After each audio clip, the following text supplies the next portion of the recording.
Hi,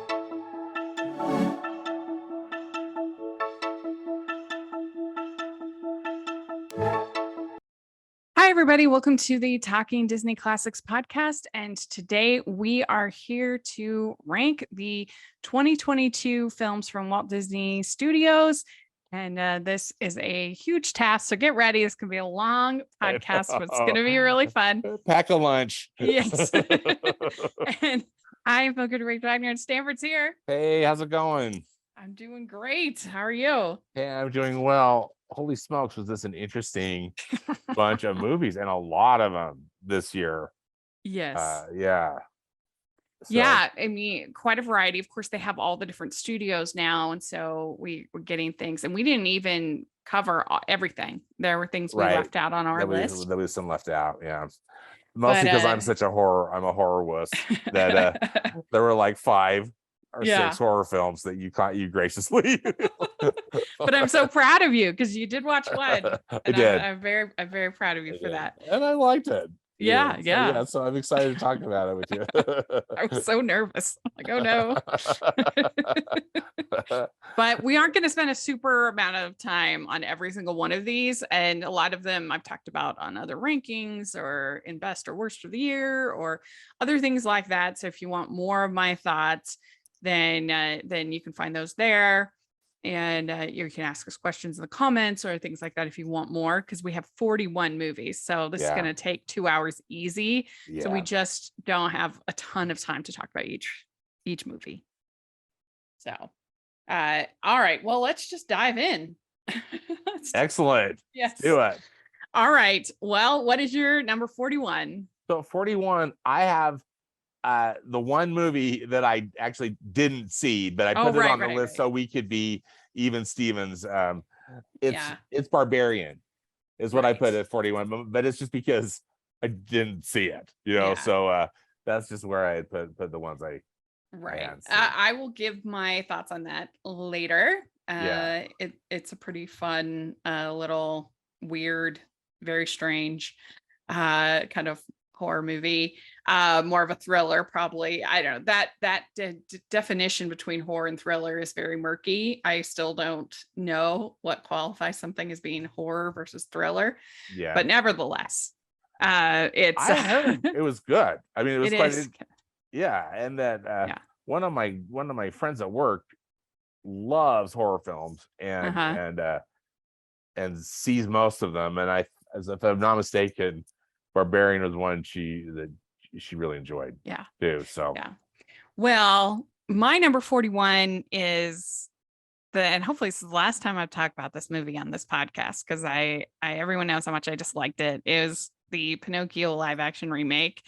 I pretty much hated everything about it. I hated the way that everything was so washed out and had no color. I thought the jokes were terrible, like the jokes with the clocks, the Easter eggs. I hated that.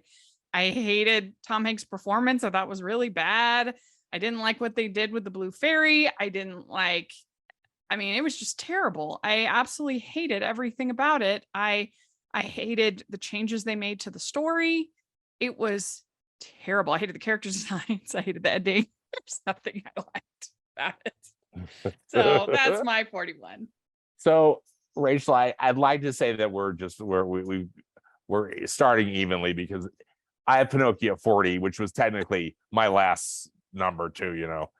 I hate this film so much. So bad. It's so bad and such an embarrassment, and just like everything that's sick and wrong about these crappy live action remakes that Disney's hell bent on doing. Usually they're well made.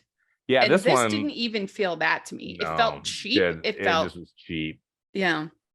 And it was just gross. Tacky. Yeah. Just so not even. I don't know. It's just it was just pretty much horrible in every conceivable way. So it's my number 40, which technically I think is 40. I mean, it's the bottom of my list. Yeah. I feel bad for you that you had to watch this on the ship. Oh my gosh. So I know it was Pinocchio, Lightyear, or Doctor Strange. Those were our picks. And honestly, every time there was like I had like time, to go see a movie. It was Pinocchio. So it's like, oh well, I guess I'm just gonna do it. And oh my goodness, yeah. I mean, I had already seen the other two, but still, I was sorry I saw the. But I guess good thing is like I got it over with, because of course I've never watched it, and I hope I never have to. Yeah. But it anyway, was embarrassing. Dreadful. All right. Well, next I have Polar Bear next.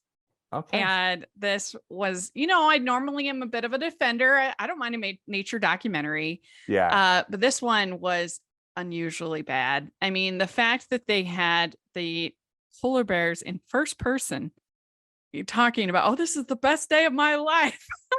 Oh my goodness, I know. It was so bad. It was so bad. Yeah, it ended up, it was in my worst of the year total, not just yeah. Yeah. I have it at number 38. And just for every reason that you said. When the narrator, it's Catherine Keener, who's so good, but it's like, bless her for taking this job, because it's just like, I'd be like, are you kidding me? Why would they have it in first person? It was so bad to have it in first person. I'm with you like that. Oh, this is the best day ever. Like, how do you know? It's so cringy. It's horrible. My gosh. And the reason it got just a tick of a bump for me, rather than having it, a lower spot. I mean, it's just one film in between it Pinocchio on my list, but the cinematography is so beautiful in these films. It's stunning. Yeah. But still, nature documentaries are not my thing. And then this one was just so bad. Yeah. This one was unusually bad. Yeah. Well, what do you have at 40? So at 40, I have Pinocchio. Right. Okay. Again, what do you have at 39? 39, I have the Ice Age Adventures of Buck Wild. Yeah, I have that next. Okay, so we're kind of close on this. I just gave Polar Bear just a tick up because of the beautiful cinematography.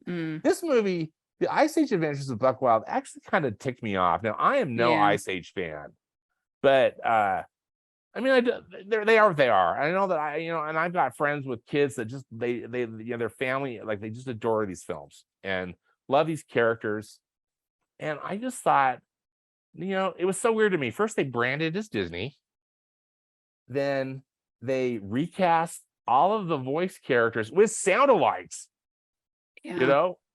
It's not, they didn't even try to do anything new with it. They brought in a Ray Romano sound alike, and Queen Latifah, and all that, Dennis Leary and John Leguizamo. And I just thought, what is happening? The only person that they didn't recast was Buck Wild, who's played by Simon Pegg, and frankly, I can't believe that Simon Pegg agreed to do it. But anyway, and the animation's cruddy and the story's stupid. And I wondered, maybe if I was a preschooler, I wonder if a preschooler might enjoy this. But for me, it was pure torture. Plus, I was really confused, just like kind of creatively and from a business sense, because Disney / 20th Century Studios completely disintegrated Blue Sky. But yet again, they make this cheapquel. I never thought I would long for the days of, what is it, Ice Age Collision Course, or whatever one is the last one, that the fourth or fifth one. I never thought I would long for the days. It's just like, oh, those were the days when these these endless Ice Age movies kept coming out, but at least they were kind of made with care. Yeah. And this was, they were basically, what it comes down to is they were basically Ice Age's cash cow. They would make that so then they could make a Peanuts movie, or they could make an epic. They could make a movie with a little bit more risk. They would make a Ice Age movie, because they all did really well. They made so much money. Well, and here they bring all these other characters in, but they don't bring Scrat in. Yeah. Who was typically wasn't there like a lawsuit about Scrat? Oh, you're right. Yeah, I think that's why there was some kind of lawsuit about the creator of Scrat. But anyway, this was absolutely embarrassing. It was terrible. Yeah, it's and terrible. If they want people to sign up for Disney Plus, they have to do better than certainly what they did this year. Yeah. I mean, Turning Red was really the only thing with any kind of prestige. I mean, I guess Chip and Dale, but they, as far as exclusives, they have to do better. Yeah, agreed. Than this, that's for sure. Yeah. So again, my 38 was Polar Bear, 39 Ice Age, this Ice Age Drek, and then Pinocchio 40. Yeah. Okay. And so next for me is actually Cheaper by the Dozen. Is that your 38?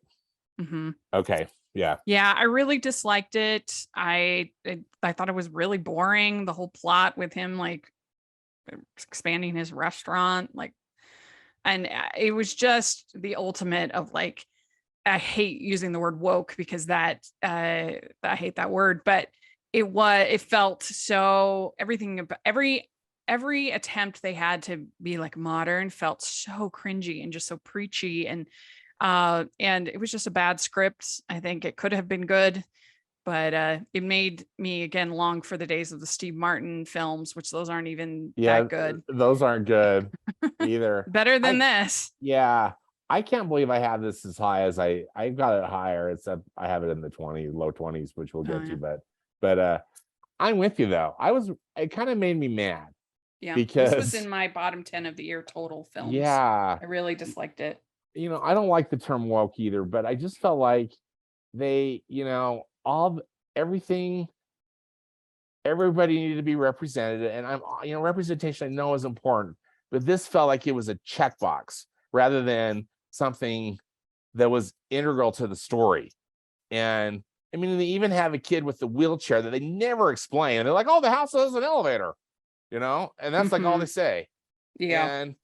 And then they just spend all of this time with him expanding his business stuff. That whole subplot was terrible, so bad. And that they like are trying to be, they're like in the Kardashians neighborhood or whatever. And it's just like, well, anyway.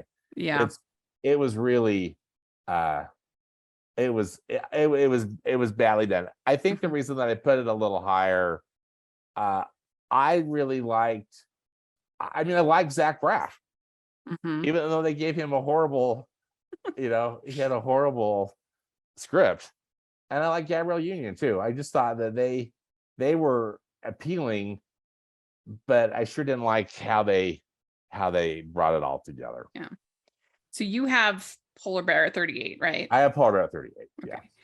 Well, for me, 37 is Diary of a Wimpy Kid, Roderick Rules.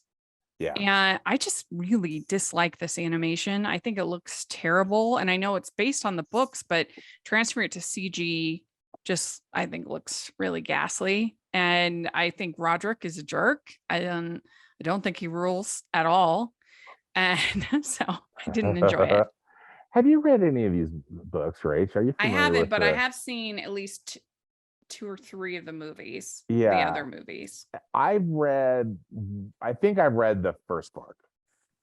And, the only thing that I like about this series is that, the author is involved with these latest animated ones.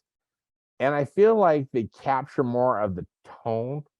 At least all what I remember from the first book, which I read years ago. But I'm with you. I think actually this would work so much better in 2D and animation and the characters. I mean, Roderick is horrible. Yeah, it's just like, and I know that there was already a live action version of this particular book that came out. What was it, like in 2011 or something? And then this is another one, but again, I'm not sure how much the author was involved with those live action ones. Anyway. I feel like I saw the live action one and I enjoyed it better. I'm with you, so I support you in that low spot. All right, what do you have at 37? 37, I have Fire Island. Yeah. So Fire Island is Gay Pride and Prejudice, and I didn't necessarily rank it lower because it was gay. It was just not my thing.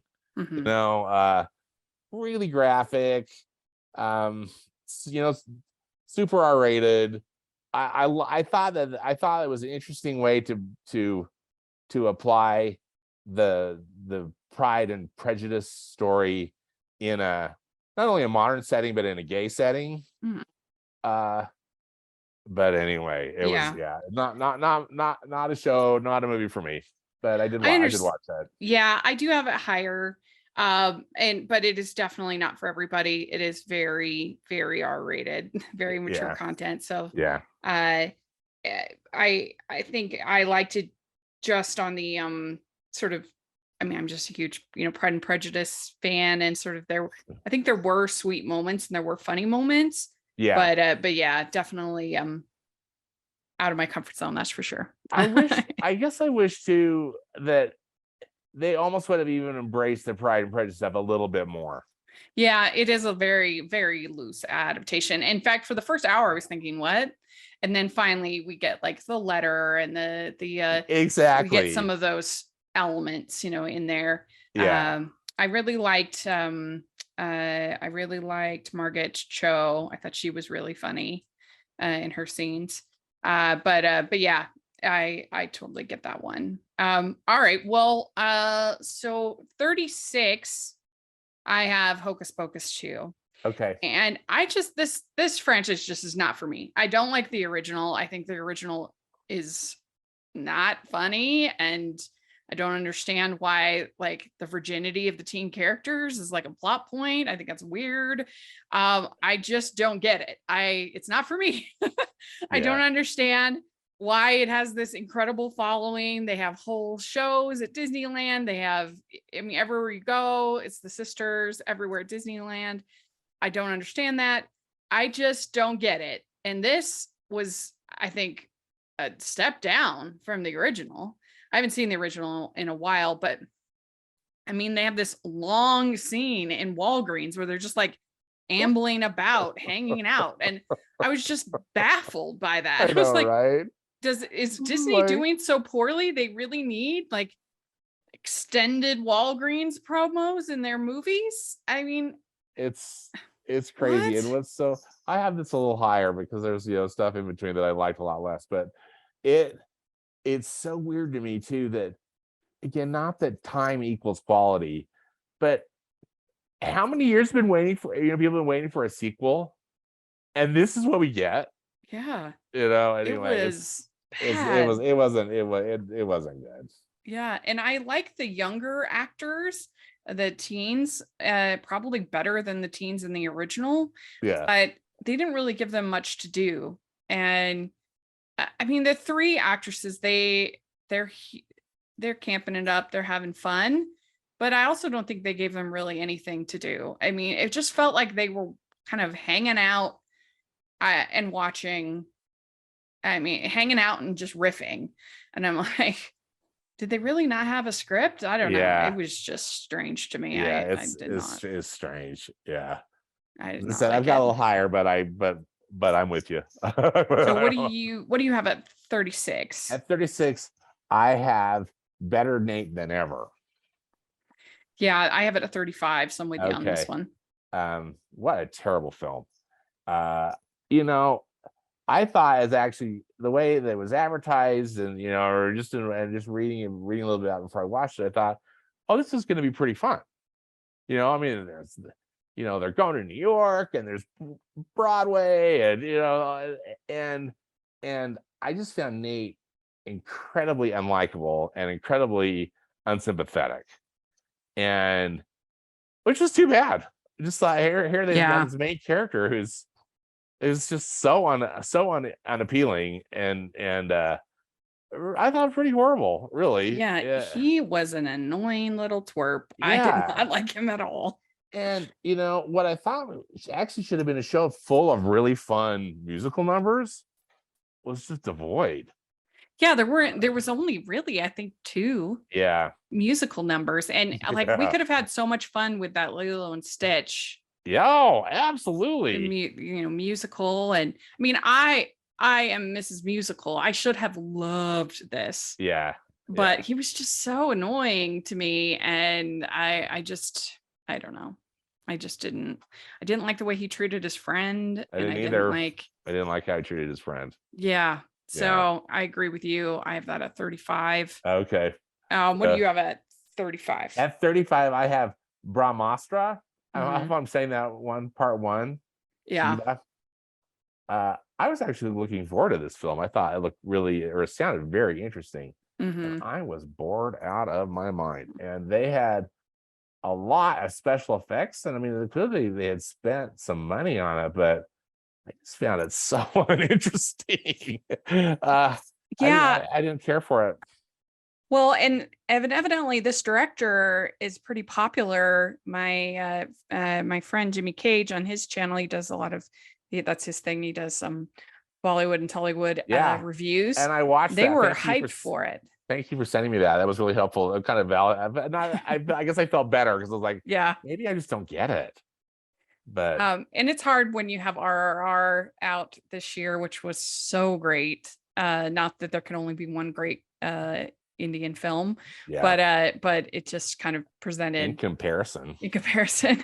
Yeah, I have it at 33. Okay. So I'm not too far off. It had like some fun dance numbers, some fun, but it just felt like watching a bunch of music videos, and you need more than that, even within this genre, I think. Yeah. So I agree. All right. Let's see. Where are we? So 34. So what's your 35? And that's 35 is better Nate. Is better Nate than ever. Okay. Yeah. So 34, I have Sneakerella. Okay. This one just did nothing for me. I thought it was, I don't know. I thought it was way too long for what it needed to be. It was almost 2 hours long. It should have just been a Disney Channel TV movie length. Yeah. And it had some fun things about it, but I don't know. I just got I found it really tedious, this one. I have it higher. In fact, I'm kind of surprised where I put it. But I mean, it's still in the lower half, I'm with you, in that it was tedious. But it had like these moments that I thought were really fun and really clever. Like I thought the opening dance sequence was really cool, and I loved. I liked the cinematography, and I liked the choreography, and I also liked some of the animations and different things that they were putting in. And I thought we were kind of set up to be a really interesting, because it's a retelling of Cinderella, right? But yeah, it's a dude, and an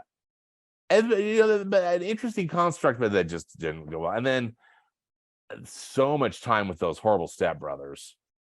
I mean, we get it that they're bad and that they're hijacking or screwing up Elle's life, but how many scenes did they have to be in? Yeah, I agree. Anyway, I'm surprised to put it. I did. I think because again, I thought that there was enough quality in some of those scenes that bumped up its enjoyment level. For me. So what do you got at 34? So at 34, I have See How They Run. This was very disappointing. It was so disappointing. Yeah, I have it at 30, so just like a tiny bit higher. Yeah. I have to say, I'm beginning to wonder if I just don't really like mysteries that much, because this year, pretty much all of the mysteries were some level of disappointing to me. See How They Run. I didn't like The Glass Onion. I'm not in love with either of the Agatha Christie movies.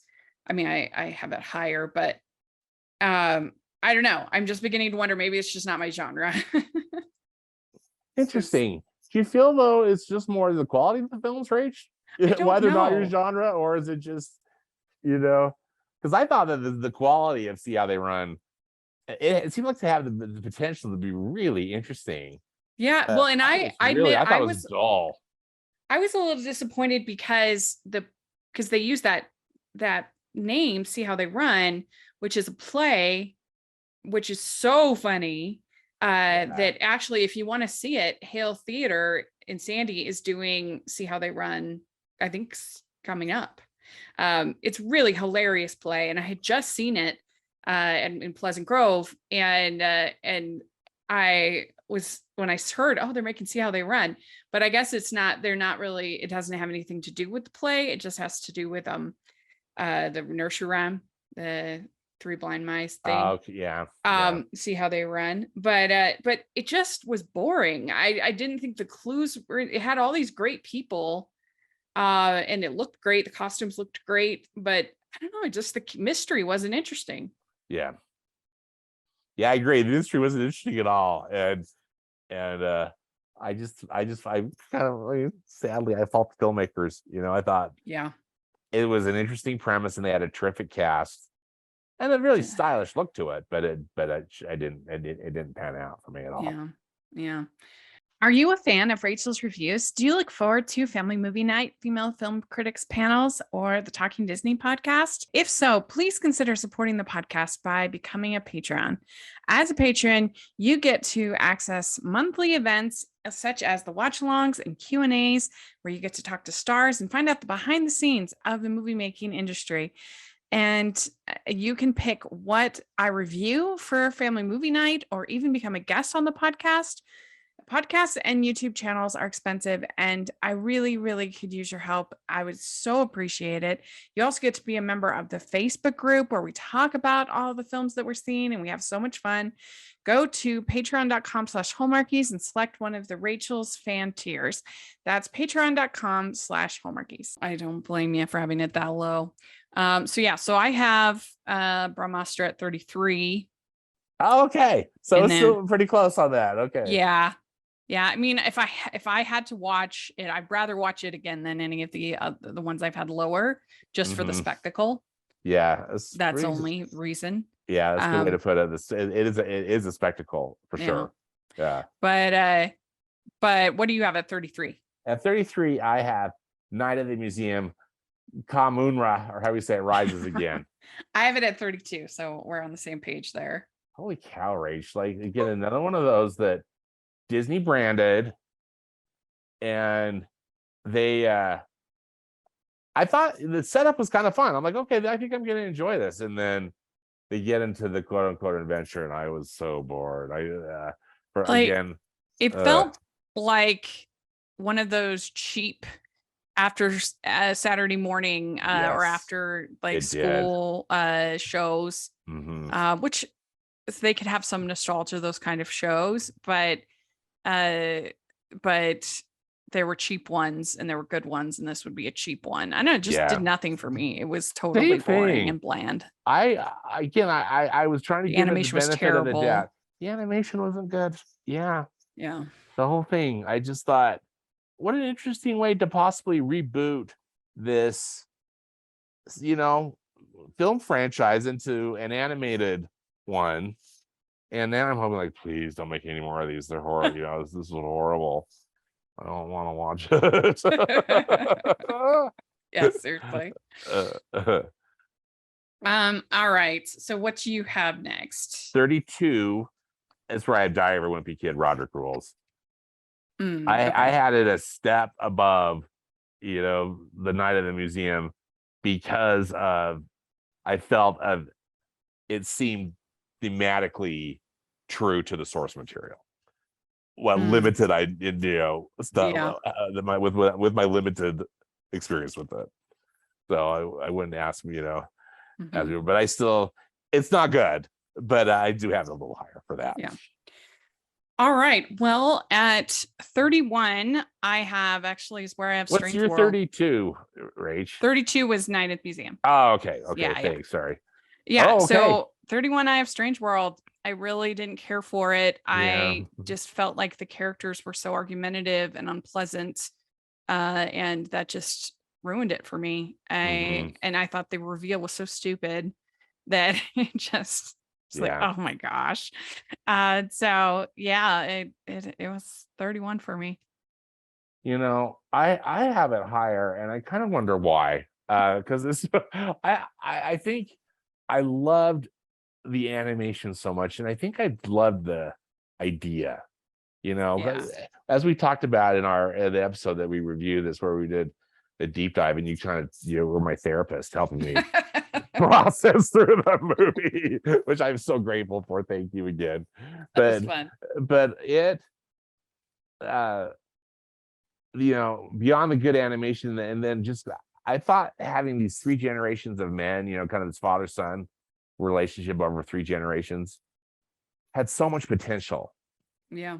And it just didn't work. I agree with you. You know, I think problems with the script, and again, anyway, and lots of issues with that movie. I have a higher, but that was a big challenge for me with this ranking. Like, where in the world did I put Strange World? Because I really, frankly, want to put it lower. But these other films I didn't like.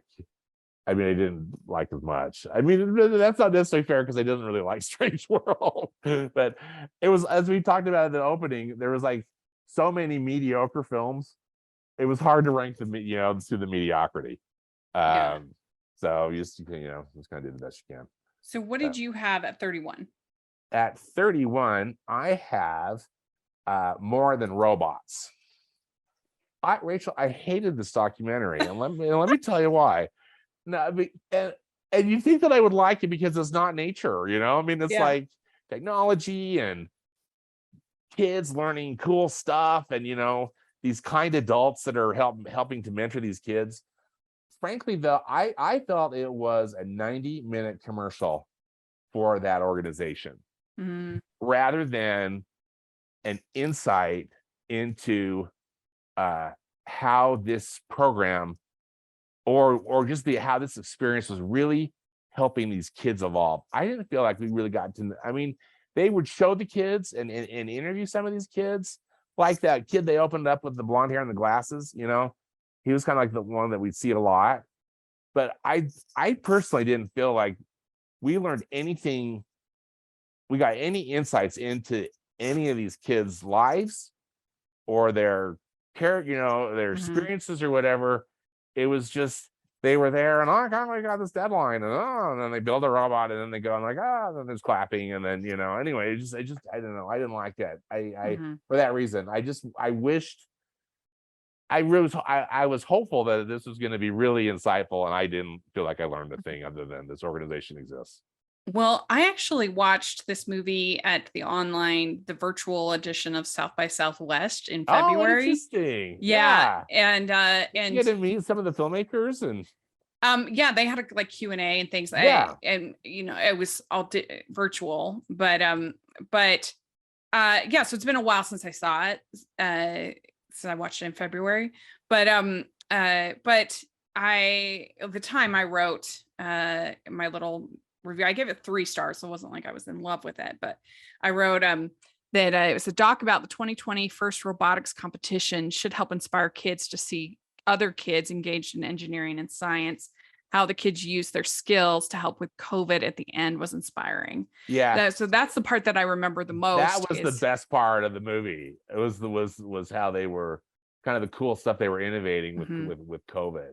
Yeah, and the disappointment in not actually being able to compete, and how they kind of helped each other. So that's what I remember. But yeah, I do remember it being kind of very promotional. So I think that's fair. I do have it higher, but yeah, that's fair. Yeah, I was disappointed. All right, so let's see, 30. So we're at, I think. Yeah, 30. Speaking of disappointment, I have Disenchanted. Yes. I have Disenchanted at 30, and Hocus Pocus 2 as its neighbor at 29. Both incredibly disappointing films. Again, not that I'm not a Hocus Pocus fan, but thought again, we wait all this time and this is what you come up with. Disenchanted, the only thing I thought Amy Adams played the role well, particularly when she goes into evil stepmother mode. Yeah. I thought she did a good job, and thankfully they gave Idina Menzel a song to sing. That was the one thing that song was that good. I was so disappointed in with the original, is that you've cast Idina Menzel and you don't give her a song, in a musical. Like, that seems so bizarre to me. Yeah. I kind of realized, though, watching, I have it a little bit higher, but not super high. But I kind of realized watching it why they didn't give her a song, though, because it makes sense. She has such a stronger voice than Amy Adams. Amy Adams has a very nice voice, but Idina has this belt, big voice, and it would have overshadowed her song. I think Giselle's songs. I still don't understand why they didn't have her sing in the credits. That makes no sense. Why have Carrie Underwood do the credit song? That doesn't make any sense. It didn't make any sense to me back in the day, and I thought it was a real disappointment. I didn't think it was good. Yeah, it was definitely a disappointment. And when I first saw it, I was like, I felt like for whatever reason, I was kind of making excuses for it. And then the more I thought about it, the more I was like, no, that wasn't good. And then I just completely forgot about it, which is probably the worst thing of all. I still haven't ever written a review for it because I just got so busy with Christmas. And somebody the other day, when I was updating my my site with a bunch of Oscar screeners that I had watched, they were like, "Oh, I'm looking for your Disenchanted review," and I'm like, "Oh, I completely forgot about that movie." So I don't know. That's not good. My number 30. You see how they run? Yeah. It wasn't good. It was boring. It was really a bore. The mystery was not good. Yep, agreed.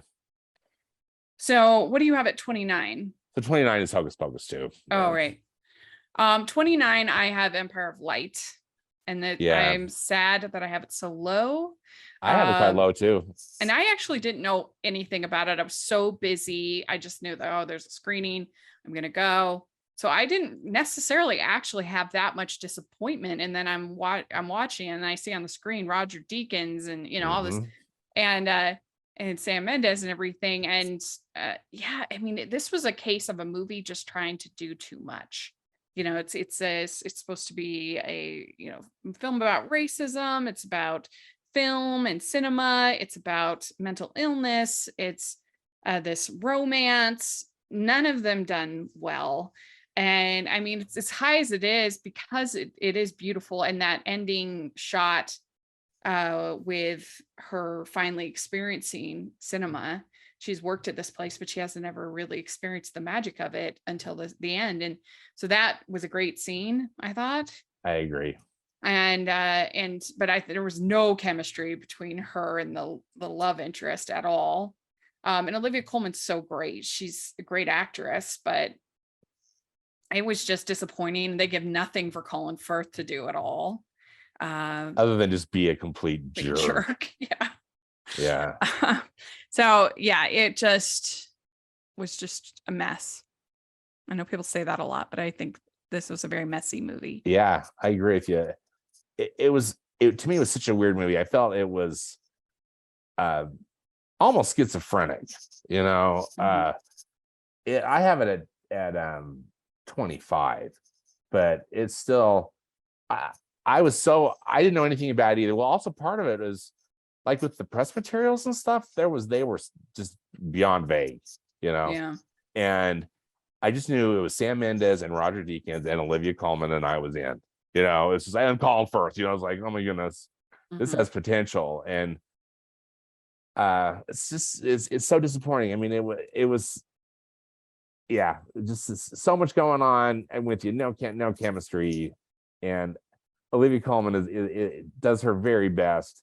And I'm with you. The only scene that really moved me was when she's watching Being There. Yeah. I thought that was beautifully filmed and beautifully acted. And great. And the music, I really liked the score of this movie. Oh, I did too. The score, because again, and that was another thing that was interesting to me. Because this is, it's Trent Reznor and Atticus Ross, if I'm not mistaken his name, and they do such cool work. And anyway, and that delivered. The music I thought was really good, even though I was very confused with what was going on the screen. Not confused, just like what? It was just messy. It was trying to be too many things. So what do you have at 28? So 28, I have that horrible Cheaper by the Dozen. Oh yeah. And I can't believe. I mean, I still kind of. That's still a little high because it's pretty dreadful. I was really giving Zach Braff and Gabrielle Union a lot of credit, maybe that they didn't deserve anyway. But it's a rotten film. So at 28, I have Amsterdam. Yeah, I have Amsterdam at 27. Yeah. And there were things that I liked about this movie. I didn't think it was like as terrible as everybody else seemed to be. Some were saying. Didn't give it a fresh by any means, but I liked if they just stayed in Amsterdam, the whole sequence where they're friends and they're helping each other in Amsterdam, I actually thought was kind of fun. And you don't see that many stories of platonic friendship. And so I kind of liked that. I was liked that too. Yeah, I'm like, oh, this is going to be really fun. And then as soon as they left, that there was like a little montage of them like hanging out in Amsterdam and all of that. But then once it becomes kind of this romance / kind of a mystery sort of a thing, once they leave Amsterdam, it was not entertaining. And it felt like everybody was giving different performances, and like that everybody thought they were in different movies. So I blame David O. Russell for this one, because he did not get his actors and the performances to all coalesce into the same movie. Mm-hmm. Yeah, because I think I was thinking about Silver Linings Playbook. Mm-hmm. And I thought that movie was really successful. Yeah, I love that movie. That brought in all these different actors and all these kind of different storylines, and it really worked. And this one didn't work at all. And I'm with you. I just felt like each actor was in their own movie, and I thought he had a cool cast assembled, but then I kind of felt like it was stunt casting, when watching it, because it just didn't work. I thought I was surprised at the direction that the story went, because I felt that it mirrored some of the stuff that we are experiencing today with with election deniers and all sorts of just crazy stuff that I feel is attacking American democracy. But so some of that was kind of interesting to me, but I'm with you. The only part I really liked was when they were in Amsterdam and there was this kind of there was the platonic relationship, because the actors were good. Yeah, and we need more stories about friendship. Mm-hmm. We do. Yeah. Again, I think that the word of the day, Rachel, is disappointing. Yeah. It's another one of those that I had high hopes for, and it didn't deliver. Yeah. So you have that at 27? I had that at 27. Yeah. What's your 27? I have Disenchanted at 27. Okay. Yeah. Yeah. And we already said our piece. So I know probably our biggest disagreement is going to be at 26. That is where I have Turning Red. Yeah. I didn't enjoy this film. There are parts I enjoyed about it. I liked the anime style. I liked what they were trying to do in talking about maturation and growing up and all of that. But I thought the metaphor was really lazy in how it was applied in the story. That it's something that they can just turn on and off using this ritual. It didn't make any sense to me. And I don't feel like that's a very good metaphor for maturation, because unfortunately kids dealing with that can't just turn it off. They can't just make a choice. The panda or no panda, my panda, my choice. Like they don't get a choice. You just go through it and you have to deal with it. And I thought the mom was so bad. I hated her character. I thought she was so cringy, and just like every cliche of Asian mothers that you've seen in movies and in stories, and I'm just completely unhinged. When she goes off on the convenience store clerk was just ridiculous. I mean, she just was out of control. And so I hated her character. And I thought a lot of the plot points were very weird, like her performing for this kid in her class at his birthday party. I thought that was weird storyline. I don't know. I just didn't like it. I did not care for this movie. I think the animation was fun. Some of the songs are fun, but that was about it for me. Yeah. Yeah, I have it a lot higher. It's in my top 10, but I appreciate your point of view on it, and I feel like I was kind of I mean, I've talked to other people that liked it, but I kind of felt like I was in the minority, of people who really liked the movie, at least in my circle.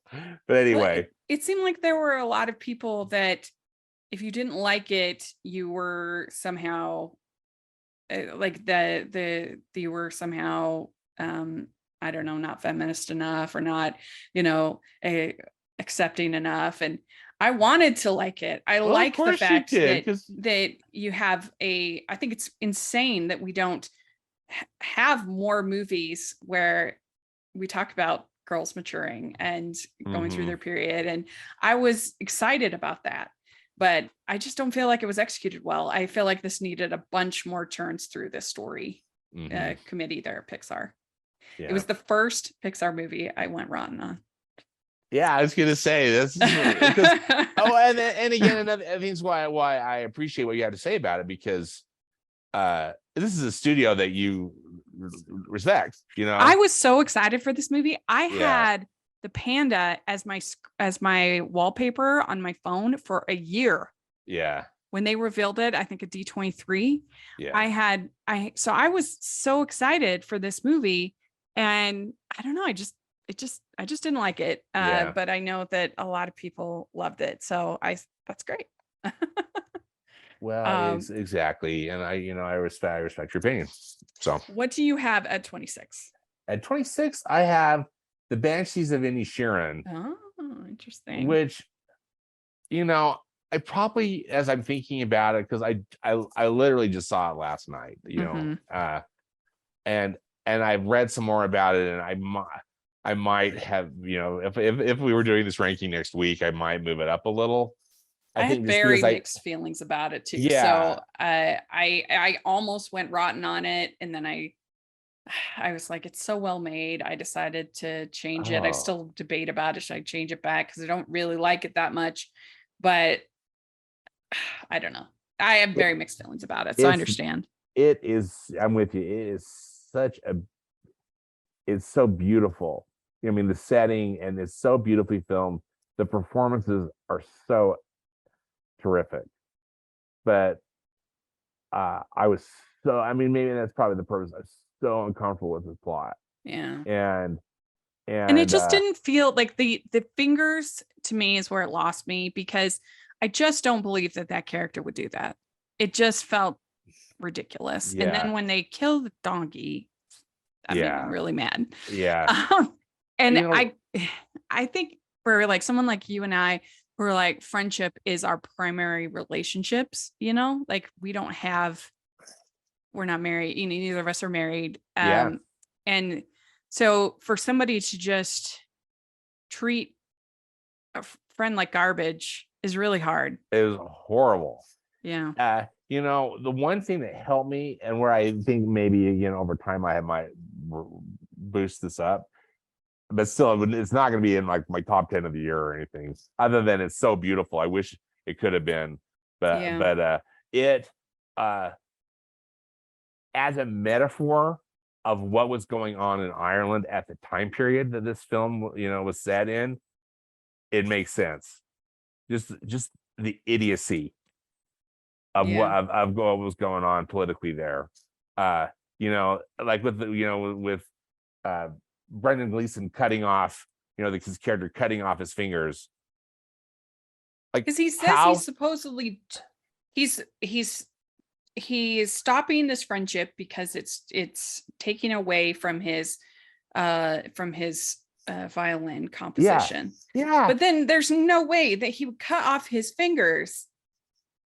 It doesn't make sense. Yeah. So I think do that. So that's why, again, I think, as a metaphor of the idiocy of what was going on with the, the conflict in Ireland, I think that made sense to me, but it was a hard film to watch. How do you feel about Martin McDonagh in general? Did you like 3 Billboards?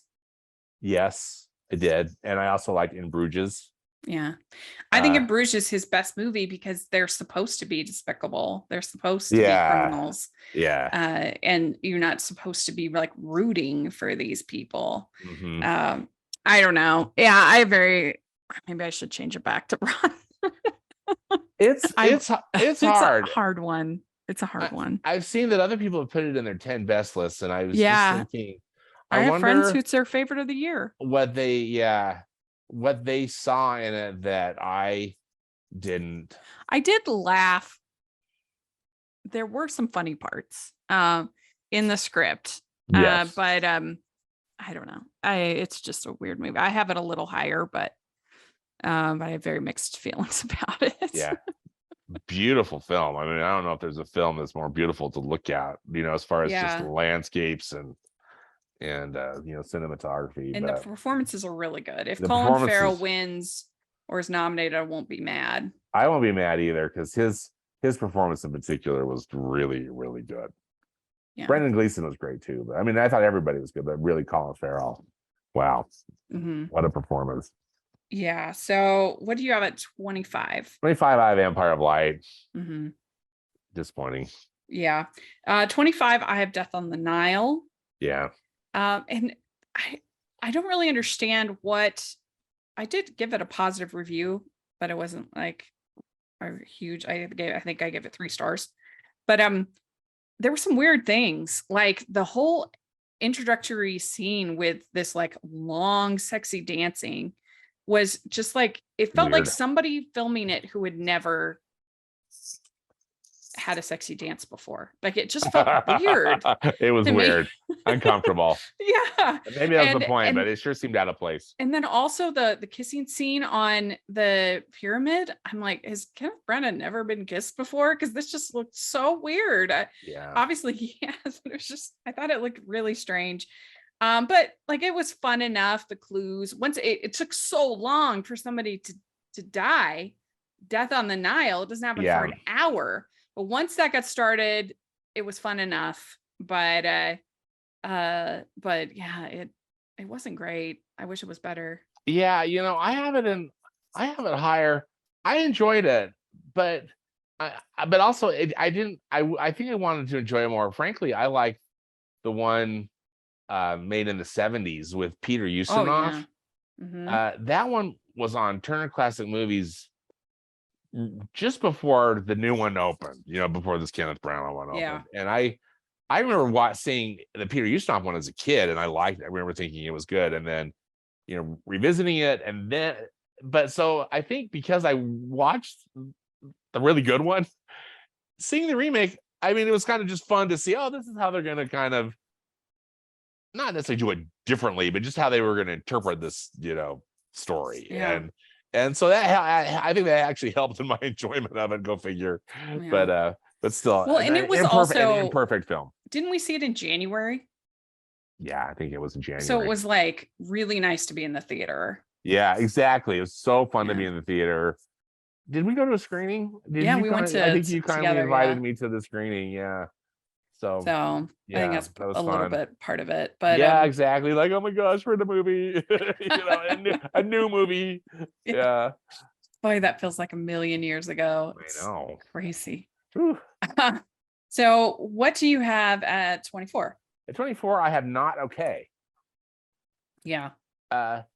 Which I thought was okay. I mean, I thought it was a pretty interesting story, well told. I didn't know what to expect. I mean, I read the summary, and started watching it, but I thought it was actually a pretty well crafted movie and quite relevant to today.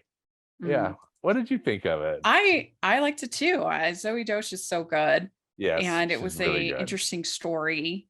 Sort of this social media world, and that she fakes this whole identity, and she's a pretty unlikable character, but well, and how it states, at the very beginning of the film, I wanted to write down that actually it shows up on the screen, but it was just like, I think that the filmmaker put it in, but it's just something like rated R for sexual content, blah blah blah, and a despicable protagonist. I thought she is. It was surprising. It was better than I expected. It was much better than I expected to. I still didn't rank it that high, but I get it. But I just still though it was a film I enjoyed, and I think that's where we are. Thankfully, with kind of the rest of these, at least on my list, most of these is when I started to enjoy. These are films that I actually enjoyed. Yeah, so I have Fire Island at 24. Okay. I feel like this was. I agree that it is strong content, so not necessarily something I would reach to, but I think it's well made for its target audience. I think that, and it's a target audience that doesn't get a whole lot actually of of certainly of romances. They don't get a ton. I mean, we had Bros this year, which is definitely better than this, but they don't get a whole lot of romances, and I think that that I have to kind of factor that in a little bit into its audience. Yeah. And I thought it had enough sort of sweet moments and enough of the Jane Austen and enough laughs with Margaret Cho for me to give it 24. So that's where I have it. Nice. Yeah. So what do you have at 23? At 23, I have Rosalind or Rosaline. I'm not sure how you're supposed to pronounce it. But that Romeo and Juliet. Oh yeah. Kind of meta. Which I thought it was a really clever premise. I there was a lot actually I enjoyed about it. I didn't think it was perfect, but I thought I got a kick out of how they. Yeah. It kind of felt in a ways like Wicked is to the Wizard of Oz. Yeah, it was fun.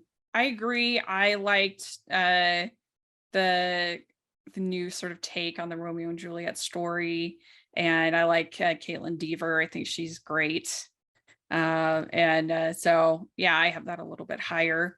At 23 is where I have Thor: Love and Thunder, and I actually did go fresh on this. I pretty much from Death in the Nile up, I went fresh. You went fresh.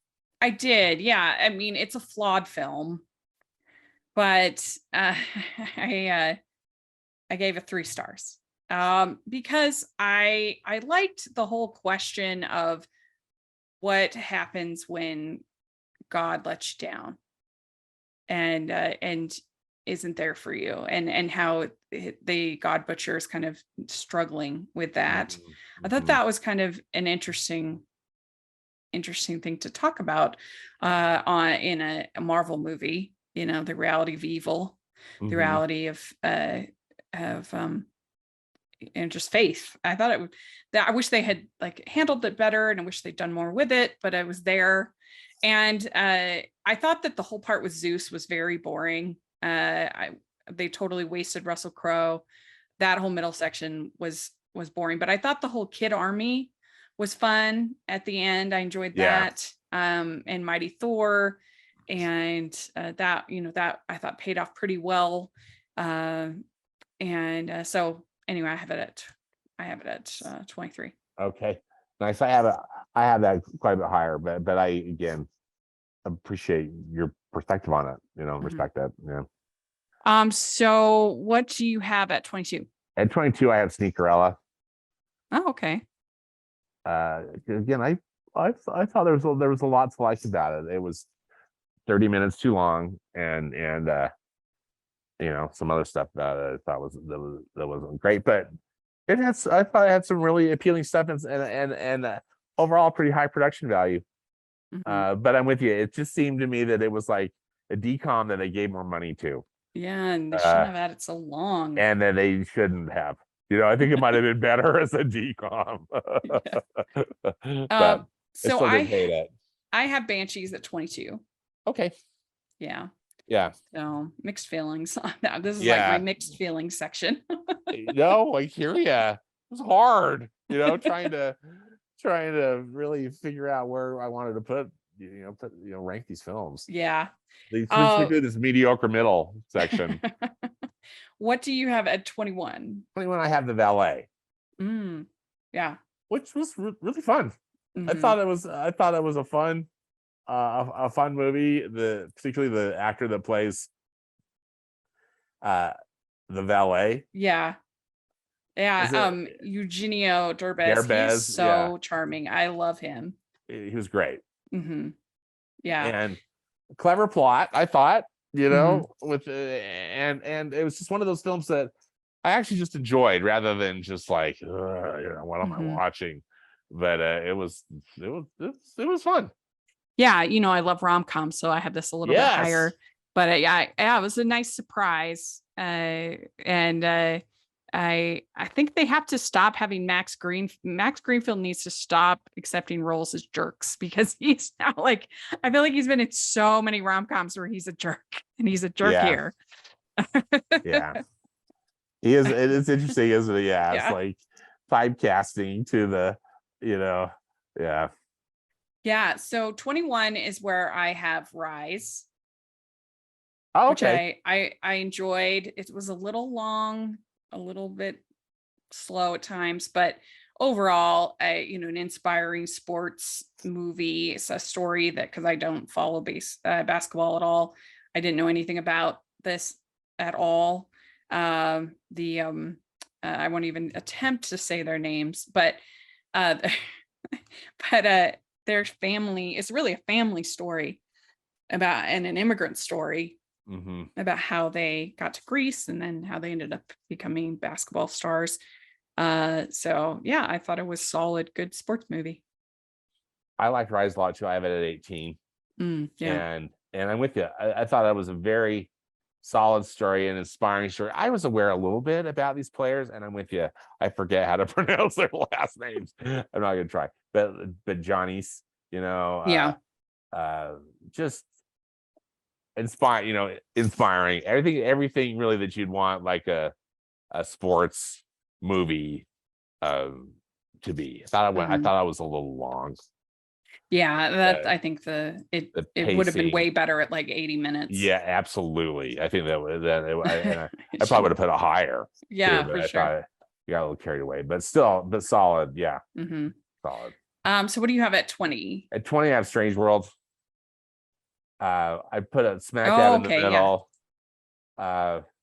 This one was one that was probably just made me the most sad, because again, Walt Disney Animation Studios is like my favorite, they're my favorite studio. And I had pretty high expectations for this, or I guess mostly more, not so much expectations, hopes. Yeah.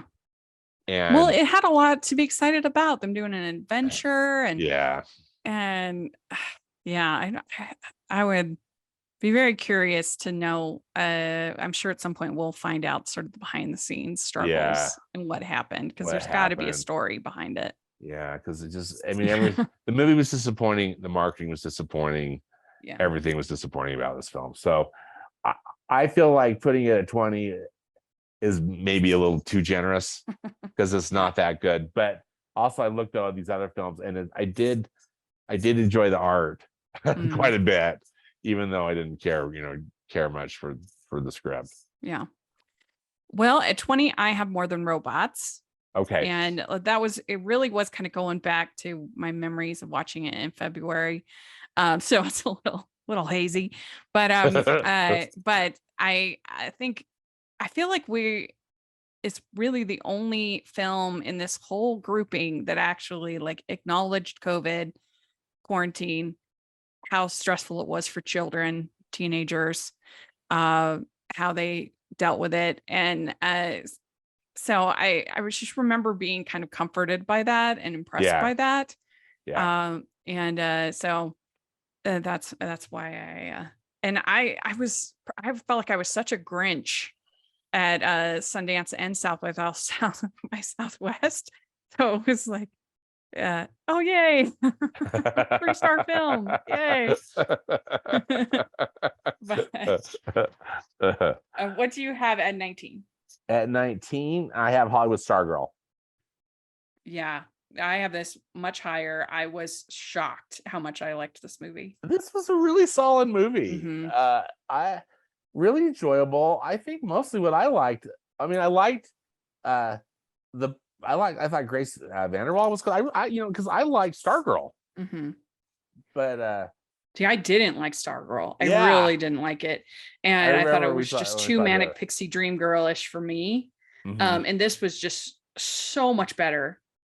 than, in my opinion, than Stargirl. Oh, I agree. I think what I liked, one of the things I really liked about it is I just thought it kept a really even keel. And the plot was interesting, and I enjoyed the performances and the music and everything, but it wasn't just like this hugely melodramatic thing. I mean, there was stuff happening and there were issues that they were dealing with, but it was all interesting. I just didn't know. I just thought it worked. I thought they did a really nice job, and I wish Disney Plus would come out with content more of this quality. Yeah, I agree. Yeah. Well, 19, I have Not Okay. That's where I have that. It was a really good, solid, solid movie. Yeah, with good performance. I mean, I think she could be considered as like an Emmy or kind of nominated. I thought she was really good in it. I did too. I thought she gave a very good performance. Yeah. So let's see. What do you have at 18? So 18, that's where I have Rise. Okay. 18 is where I have Lightyear. Yeah. I did go fresh on this. I think it also got 3 stars. I think it was such a weird movie. It was a weird project. I don't really understand it. I don't really understand why they wanted to do it. I thought there were sweet moments. The love story sequence montage I thought was actually really tender and sweet. And the world building, the animation, the cat was adorable. But I didn't like the third act reveal. The villain reveal did not work, I don't think. And it just, anything that was Toy Story about it was distracting. It should have just been, Spaceman the movie, and I would have liked it way more. But everything, there were so many parts where I was like, that doesn't make sense. That doesn't make sense that Andy would like this. That doesn't make sense with the story. Why is Zurg is supposed to be his dad? Yeah. And I don't know. It was just, it was a stupid project, and I don't get what they were thinking with it. Yeah. And changing the voice was stupid. Yeah. I have a little higher, but I can't fault any of what you're saying. It was, yeah. So what you at 17? 17, I have If These Walls Could Sing, which was a pretty cool documentary made by Paul McCartney's daughter about the Abbey Road Studios. And I just learned a lot. It was very interesting because, of course, I've been very aware of Abbey Road Studios, but I really enjoyed the history. I enjoyed the timeline. I enjoyed the interviews. I sometimes felt like it wasn't, again, this isn't fair, Rachel, but with my documentaries, I often wish that I get some kind of an insight, or someone really reveals themselves. This just felt like more just kind of like a timeline documentary, and that's okay. It's okay.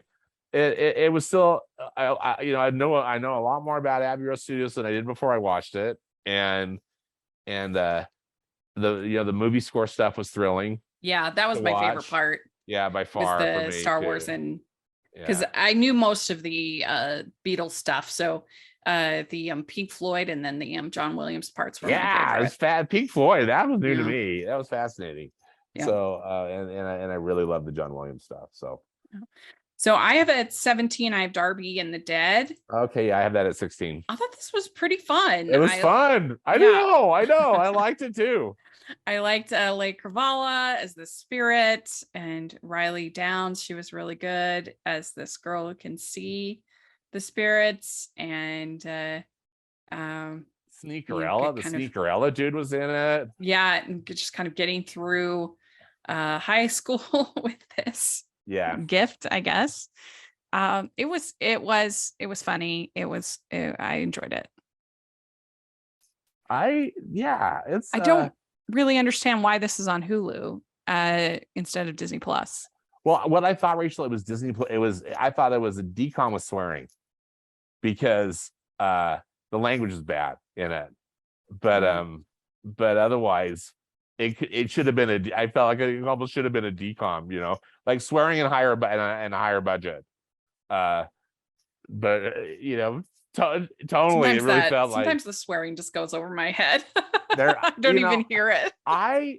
Same here, but for whatever reason, I was really noticing it because I was just thinking This should be a DCOM, and then but they have like things like Daredevil and stuff on Disney Plus. Why not?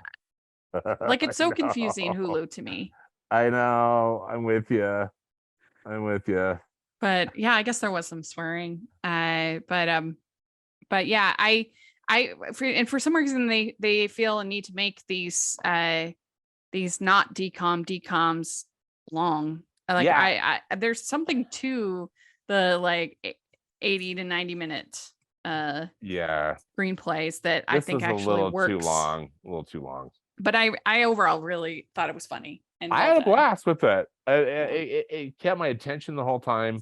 Thought the performances were good. It had and Alea Carvalho.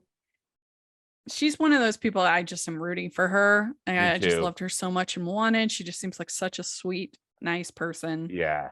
That I really good. I hope she keeps getting work and I do too. Yeah. We'd like to take a second and thank our sponsor for this episode of the podcast. It's the Hallmarkies merch store. Are you looking for that perfect gift for the postable, Hardy, or Hallmarky in your life? What about getting that t-shirt or hoodie that will help you stand out at your next holiday party? Now is the time to check out the Hallmarkies merch store. Full of festive designs by artists like Jessica Miller, Carrie from Hallmark Comics, and more. You can even have more than just shirts, but totes, cell phone cases, notebooks, mugs, and more. And it isn't just Hallmark. We have designs for Anna Green Gables, Man from Snowy River, The Nanny, and more. Every purchase at the merch store goes to help support the podcast and allows us to make the great content you know and love. There are frequent sales, so go to tpublic.com/stores/Hallmarkies or see the link in the description. That's tpublic.com/stores/Hallmarkies. 16 is right. I have Darby and the Dead. Okay. Yeah. 16 is where I have Rosalind. Oh, okay. Yeah. It was fun. Really fun. Clever take on Shakespeare. I agree. Yeah. I enjoyed it. All right. What do you have at 15? At 15, I have Good Luck to You, Leo Grande. Mm-hmm. Which I thought was an excellent film. Yeah. Just the Emma Thompson gives a killer performance. You know, a very adult film, but good. I mean, just, you know, basically it's just these two people. Yeah. And you know, fascinating. Very just anyway. I really enjoyed it. Thought it was very thought provoking. Yeah, it was really good, and two really great performances, and you get to know and understand both of these characters so well. And it's definitely, you know, a little out of my comfort zone, but enough people told me, you know, go see it. It's so good. I think you told me to go see it too. You know? The script is excellent, I think. I think too. Yeah. So at 15, let's see. Yeah, sorry. Anyway. No, please say excellent script, excellent acting. Really good film. At 15, I have Doctor Strange. Yeah. In the Multiverse of Madness. I really enjoyed the Sam Raimi touches with like the zombies and some of their stuff. That was, I thought, a lot of fun. You really could feel it was his movie, which you can't always say with the MCU. And you know, I think that Doctor Strange was one of my favorite characters in the MCU.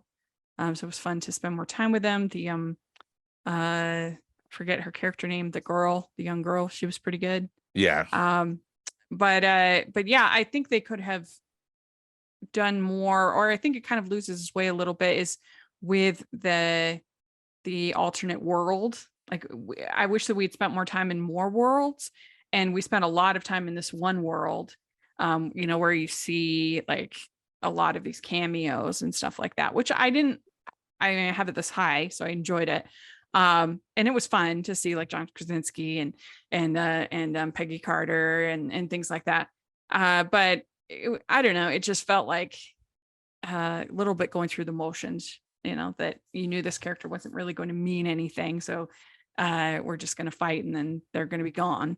And so it was fun. I enjoyed it, but I have it at 15.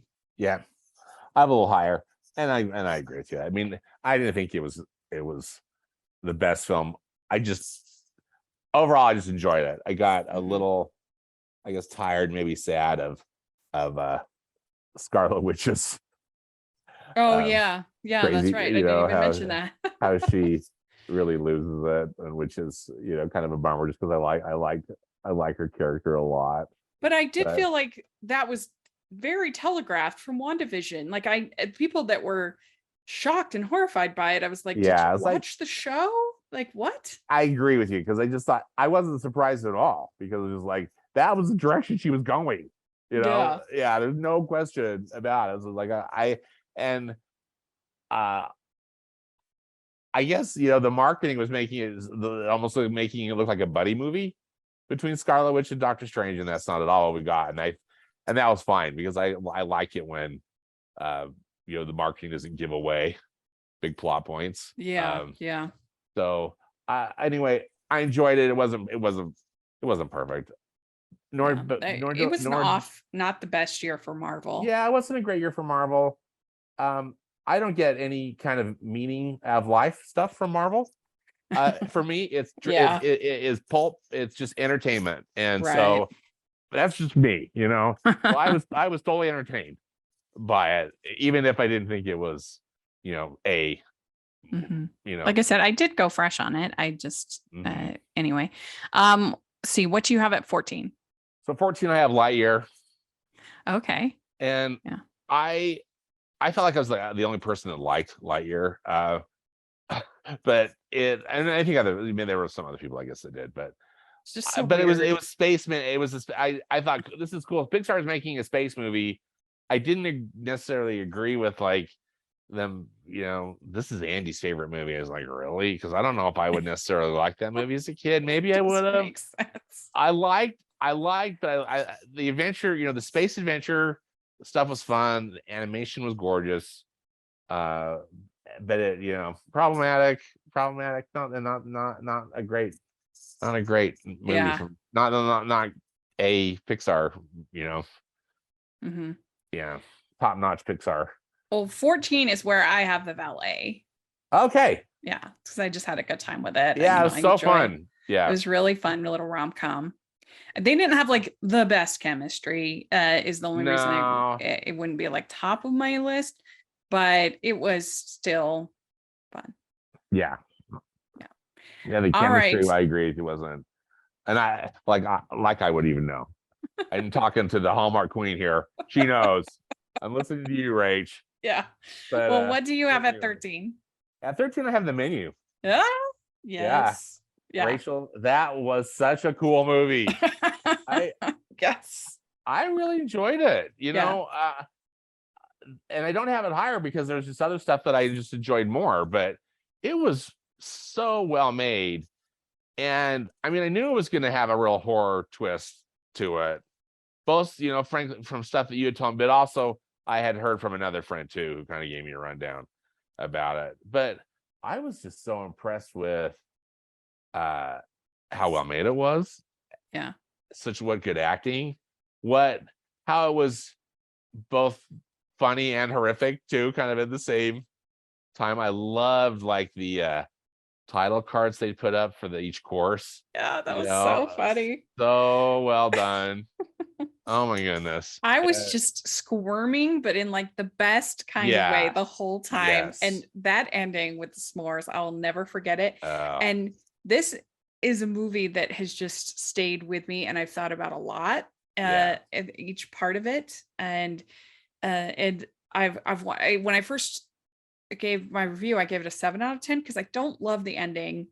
It's a little too cynical for my taste. The ending, I kind of wish there was a little bit more of a, I don't know, I'm sure for horror fans, they like that kind of dark ending, but I kind of wish there had been a little bit more of a victory, or a little bit something saved.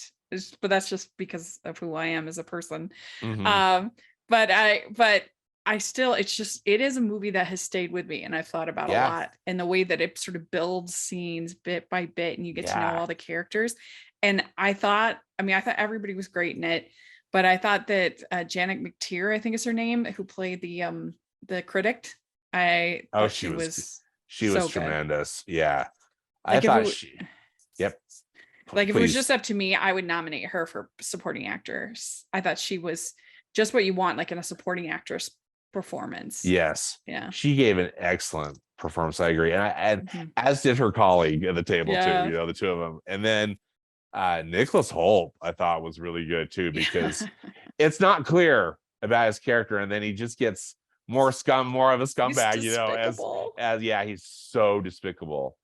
And you know, everybody was good in that. And when they pass out the tortillas, oh my stars. And there were scenes in this movie that my mouth was agape. I could not believe it. And I don't know, it's just it's a special film. It is. I'm glad that you went out of your comfort zone, and I'm glad that you liked it, because I was like, oh no, he's gonna be mad at me. You're so nice. No, I would never be mad at you about that. No way. I was just so happy to go, and that and also that I just liked it. And I think, you know, one of the many reasons I liked it too, it's just really well made. It really is. It is such a good script. It is such a good script, and it is so well crafted.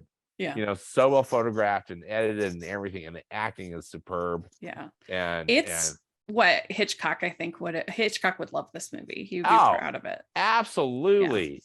Yeah. And you know, and that's what you kind of told me it was like as well, which was helpful. To kind of have my expectations set, and then I mean, because I knew where I was going to go, but not really where. I mean, I just figured everybody was going to die, you know. But that's part of the dread, you know. I think it's part of anyway. Great film. Well, good. I'm so glad. Well, I have Mickey documentary, the Mickey documentary at 13. I have that at 12. So okay, this was fine. It was perfectly enjoyable. If you're a Disney fan like you and I are, it's, you know, perfectly fun to learn a little bit more about Mickey. Nothing like groundbreaking. I gave it 3 stars. Yeah, same. Yeah. It was. Oh no, I think I'm looking at. I gave it 4. But I know why I gave it that extra star, Rachel, is because that Mickey in a Minute, hand-drawn animated sequence that's at the very end. Oh yeah, I loved that so much. I just wanted to watch that. That was fun on repeat. I just seeing Mickey being, you know, hand-drawn again by these tremendous artists like Mark Henn, you know, and anyway, and Eric Goldberg. That was a real highlight for me. The other part of the documentary was fine. It was very serviceable. Yeah, Floyd I actually gave it 3.5. Floyd, okay, yeah, so we were close. Floyd Norman, I thought, was, you know, particularly good and poignant with it. Some of it, I don't know, you know, it's tricky. I mean, because he is a corporate symbol, and they address that. But some of the stuff they thought, okay, we get it, let's move on. But anyway, yeah, I just said, but quite good. I said I'm a sucker for these kind of light and fluffy behind the scenes documentaries. Yes. I'd really admire Walt and love hearing from the animators like Eric Goldberg, Mark Henn, and more. Yeah. So ditto. All right. So what do you have at 12? Oh, you have that's Mickey. What that I make you at 12. So yeah, what do you have at 12? 12, I have the Bob's Burgers movie. And this is way higher than I thought it was going to be, because I have never been able to get into the show. I've tried multiple times to start watching it, and I don't know if maybe just the first few episodes are kind of like not emblematic of the show, because a lot of shows are like that. Even The Simpsons is like that, you know, in that first season is kind of tonally different than the rest of the show. Yeah. Like The Office is like that. A lot of shows, that first season or the pilots, you know, are pretty different. So maybe that's my problem, and I just need to kind of push on through. So I wasn't expecting to enjoy it at all. I was like, should I even go see it? Because I just am not a fan of the show. But I did go. We went together, and I actually ended up really enjoying it. I thought it was funny. I loved the music. That was a big surprise. I didn't realize the show was so musical. Yeah. So that was a lot of fun. And so, yeah, I had it at 12. I have it at number 9, but I love Bob. I love the show. And I thought this movie, you know, it was so fun to see with you. That was such a funny movie. And just kind of like an extended episode of the TV series, you know, with maybe a little bit of fancier animation, but I just felt they really kept to the tone of the series, and did a really great, nice job with it. I had a blast. Yeah. Yeah. All right. At 11, I have If These Walls Could Sing. Is where okay. Yeah. I thought it was a fun documentary. I love those kinds of behind the scenes documentaries, and particularly I thought the John Williams and the Pink Floyd part was really fun. Yeah, good stuff. At 11, I have the Guardians of the Galaxy Holiday Special that I just thoroughly enjoyed. I thought it was right on tone with and I like Guardians of the Galaxy. I think the movies are fine. I mean, imperfect, particularly the second one had some stuff I didn't really care for. But again, I'm not getting meaning and life stuff out of Marvel movies. It is, for me, is truly like a visual comic book. I'm just like having fun at the movies. So I thought that it was a blast, and but also insightful. The Kevin Bacon stuff cracked me up. I just enjoyed it. I just kind of smiled. Yeah, it was way. So, I mean, of course I loved it because I, love Christmas movies and but it was so nice for Mantis to get her kind of day in the sun especially after she was treated in the second movie, where she's literally just made fun of the entire time. Yeah, that made me happy too, that Mantis. Because she's a great character. It was funny, and the way that it used the Christmas songs was really fun. The kind of classic Christmas songs, and the aesthetic of Christmas fits so well into Guardians of the Galaxy. I agree. Bright and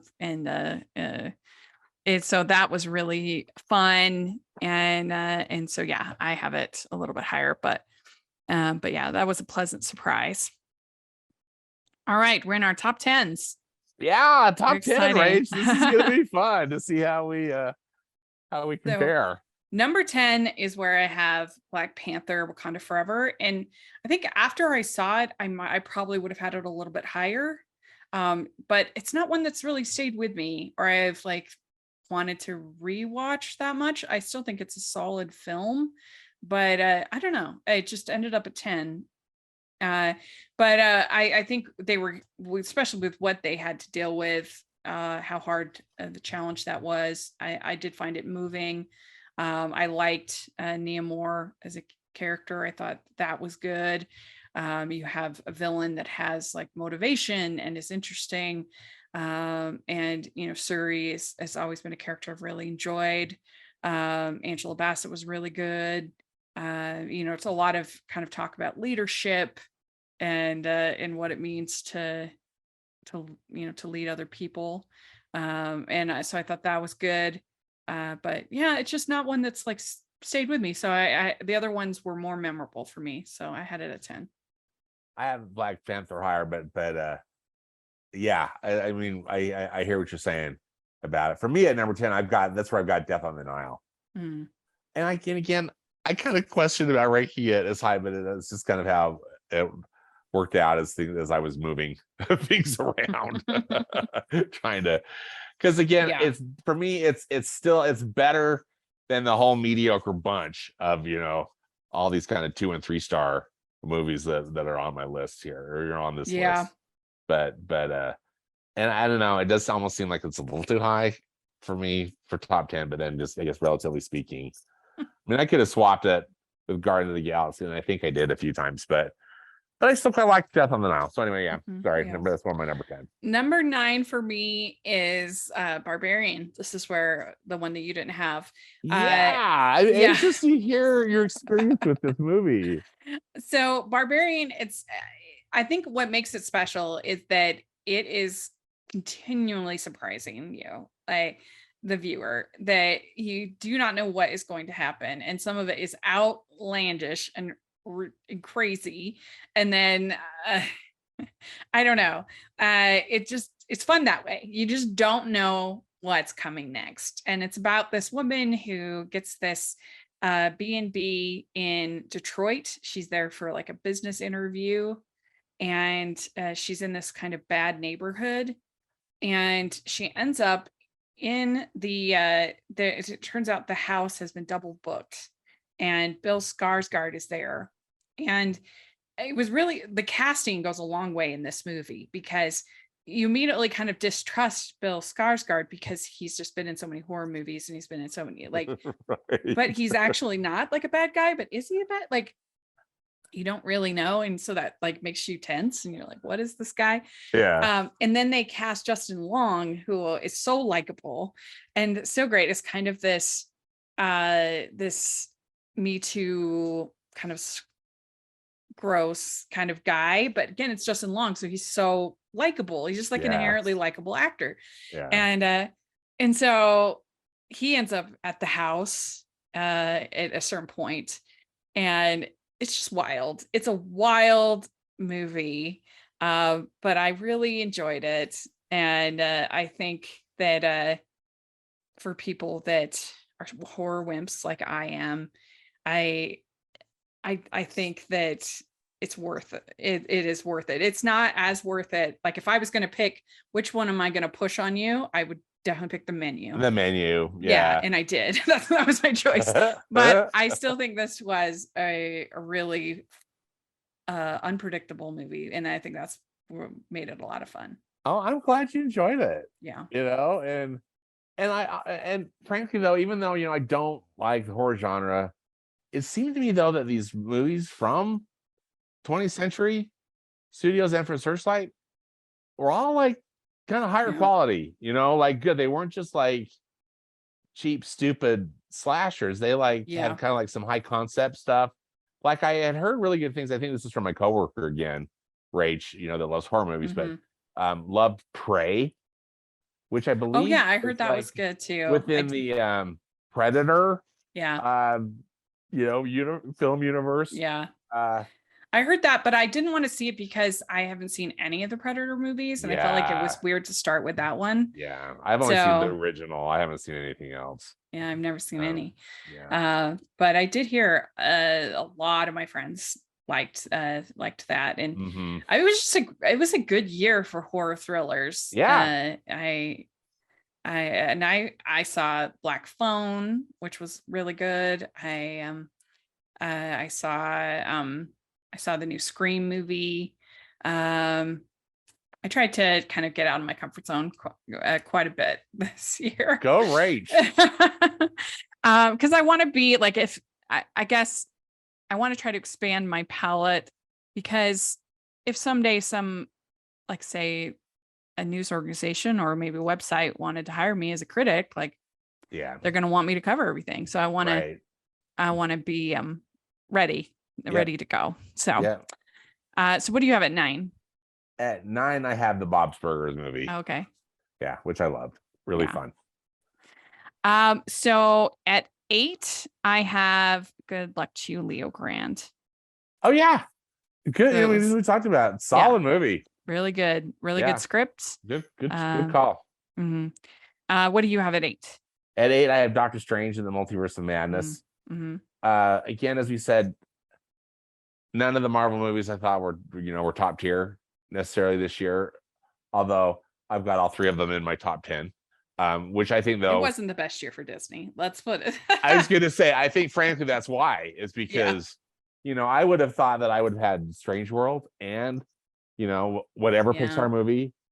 I've got Keeping Red, or Turning Red, coming up, but it was not a good year. Still though, for me there was lots to enjoy with Doctor Strange, and he's a great character. The movie's flawed, but the Sam Raimi touches I think were the reason why I had it. Those were really fun. And speaking of horror, but again, not that I love it, but he just had such a distinctive style. I've seen the Evil Dead movies. Anyway, for me that was really fun. I just had a smile on my face. Yeah. I agree. So number 7, is where I have the holiday special, the Guardians of the Galaxy. Oh, nice. Okay. So, what do you have at 7? At 7, I have Chip and Dale Rescue Rangers, which again, it was definitely one of the biggest surprises of the year. Oh, I was so surprised that again, maybe the bar was low because the Disney films have not been good. This movie, though, we've talked about it. It's such a blast. Yeah, such a blast. So well done. I can't believe they got away with that like, the brats at Disney let them make it. Yeah, Ugly Sonic, hilarious. Yeah. Yeah, that one was so funny. Well, let's see. What do you have at 6? At 6, I have Turning Red. Mm-hmm. I, again, what do I know? I'm an old man. But most people liked it. I'm in the minority. It's got like 94% on Rotten Tomatoes, and I'm in the 6%. But still, I thought though it was really, really interesting film. I guess it presented things that just I hadn't thought of them in those certain ways, and I thought I really love the animation. I love the setting, how it was, I thought it was so interesting in Canada and in the 90s, and all that stuff. Yeah.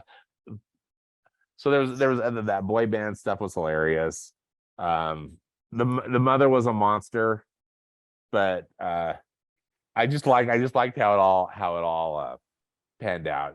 I thought it was a very unusual film, but I thought it was very good. Yeah. Most people, it seemed to. I mean, I haven't rewatched it since I watched it originally, so maybe one of these days I'll have to give it another try. But yeah, that's gracious of you. Don't know if it's necessary. Well, so let's see. My number 6 is the Beauty and the Beast 30th anniversary concert. Yes. This was so fun. I really enjoyed it. Fun. I did too. I really liked how they paid honor to the animation, to the original film. They had whole sections of it. They literally had, I think it was Mark Henn animating. Yeah, on the stage. animating. So it wasn't one of those Disney things that insults the animators, which was nice. I thought the whole cast was really fun. I mean, Shania Twain was not great, but other than that, I thought they were all really good. They were really good. Yeah. Yeah. And it was just, this is how I would, I ran the world, this is the kind of like tributes, remakes, that I would be a fan of. Of course, it involves sort of theater, which I love. And all the behind the scenes, like they had little like interviews and archive interviews. And of course they had to add Evermore, because if you're gonna have Josh Groban, which I'm so glad they did. I mean, that was a thrill to hear him sing that beautiful song. Yeah, he was so good.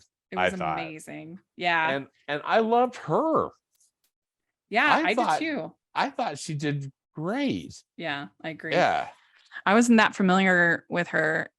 I'm just not that familiar with the actress or as a musician or actress. Yes. So it was new to me, and it was just super fun. Yeah, I agree. Just as you were saying, Rachel, one of the things I was so appreciated about it is it seems to me that often these specials, they discredit or disrespect the animators and the filmmakers, and and also I was thinking, great, they're gonna do like a whole section about that piece of crap live action one. But Rita Moreno, Evermore was the only thing. Yeah. And Rita Moreno was a great host, I thought. Yeah, that's true. And I thought that the way that the writers just talked about how this film has creatively influenced a lot of different projects. Mm-hmm. And they just kind of did like that collage of all those different things, and it was it. And I thought that was perfect. Yeah. They didn't need to go into historical detail about every one of these, the Broadway show. And I agree. It was handled gracefully, and I'm with you. The animation was front and center. Didn't you love those like projections that they had on the set, and how some of it was the pencil drawings, and then some of it would be the actual, like production. It was so cool. Background or whatever. It was lovely. It was, mm-hmm. and I thought it just had the right balance of, they had like some dancing and some, lots of music, and then they were showing actual sequences of the film, which anyway, that was refreshing. I thought that creative team gets an A+. They did a really nice job. I agree. Yeah. I feel like kind of went under the radar, and I don't know, people weren't talking. Yeah. So You should watch it on Disney Plus. It's Yeah, really it's on good. Disney Plus. Mhm. Definitely check it out if you're a Beauty and the Beast fan. It's so worthwhile, and it's Yeah. not a stupid advertisement. It was just Right. it's a real one. It's a lovely tribute Yeah. to a Yeah. beloved film. Yeah. Agreed. Well, my number 5 is the Hollywood Stargirl, and I think it was Oh yeah. that I saw this not far after having seen The Whale, which I hated, and that's not Disney, but I just hated that film, and particularly the depiction of the teenage daughter is just the only thing that makes sense is that it's a backstory of a serial killer because she's so cold, she's so unfeeling, just horrible. And so to watch this, and the first one was too much on the other side of too much of her being the manic pixie dream girl, and I felt like the Stargirl was only there to like solve the problems of this boy. Yeah. In this case, she's positive, she's happy, she's a sweet person, but she's got her own dreams, her own life, and trying to fit in, trying to make music. I just really liked her character. I thought she was really good, and it was just refreshing after seeing so many sullen, miserable teenage characters. And I'm so tired of that archetype of these teenagers. And I get it; it's a hard time. It was a hard time for me in my life. But they have some humanity, and to like rob teenagers of their humanity and just make them these monsters is just, I'm so sick of it. I'm sick of it. And so this was just really nice There's to a breath watch. of fresh air. Yes. What I kept often, Rachel, during these movies that are kind of tonally like this one, I keep waiting for just like something horrible to happen. Like there's going to be a car accident, or there's going to be some awful thing and some death, or some awful person is going to come back into their life or whatever, and none of that happened. Someone's going to get cancer or something like that. Yes. Yeah. And it's true. None of that happened, and I was just and it was breezy, it was positive, it was optimistic, it was lovely. I'm with you. I support your ranking of it. It was really nice. Yeah. Well, so you have the Beauty and the Beast at 5, right? Beauty and the Beast at 5. Yeah. Okay. And then I think we have the same thing at 4. I have Idina Menzel concert. I love this so much. I'm such a fanboy of hers. I am too. And what was fun, there were a lot of things I liked about this concert. Idina Menzel, Which Way to the Stage.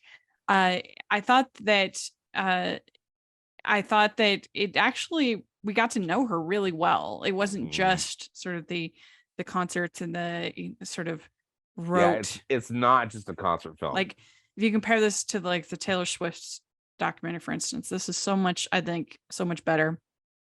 But it was also cool for me personally because this 2018 tour with Josh Groban that this was filmed at, I went to see her. Did you go see it? I did too. In Salt Lake. I saw that show. Yeah. So that was fun to kind of get the behind the scenes of that tour. It just made it all the more meaningful. Oh, I'm so glad you got to see that tour, because seeing her and Josh Groban in concert was, hello. Those two I think are just top of their game, Yeah, unbelievable. I've seen her twice. I saw her solo in I think 2015.